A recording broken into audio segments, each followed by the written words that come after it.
ce qui est indispensable n'est pas résolu pour tout le monde, c'est quoi? C'est manger à sa faim, c'est être vêtu, c'est avoir un toit sur sa tête et de soigner ou se soigner quand on n'est pas bien. Voilà les nécessités absolues dont personne ne peut se passer. Ça, c'est absolu. Et à côté de ça, la marge du superflu, lui, on ne lui a donné aucune limite. Et qu'est-ce que fait la publicité?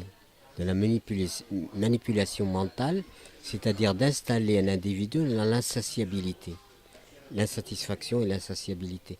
Et ça, c'est le moteur par lequel on piège les gens pour les mettre en situation de pénurie artificielle, non réelle.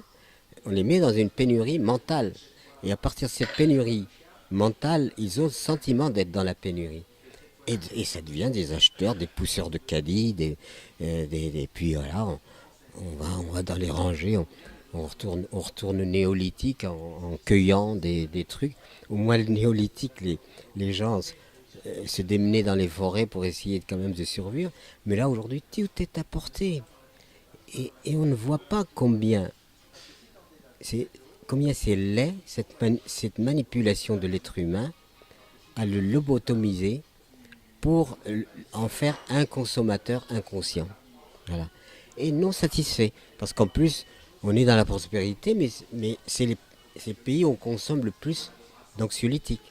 C'est-à-dire, comme on n'a pas accès au bonheur réel que la vie peut nous donner, comme on ne peut pas l'avoir, eh bien, on va chercher des artifices pour avoir l'impression de l'avoir.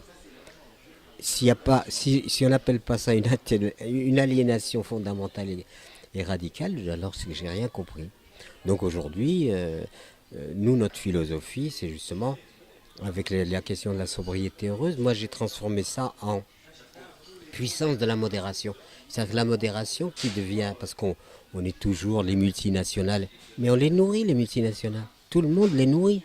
Arrêtons de faire des multinationales le diable, alors que ce diable-là, tout le monde le nourrit. C'est le monstre que tout le monde nourrit. Et nourrit comment? Parce que justement, nous sommes incapables de mettre une limite raisonnable à nos réels besoins et après respirer, être libre.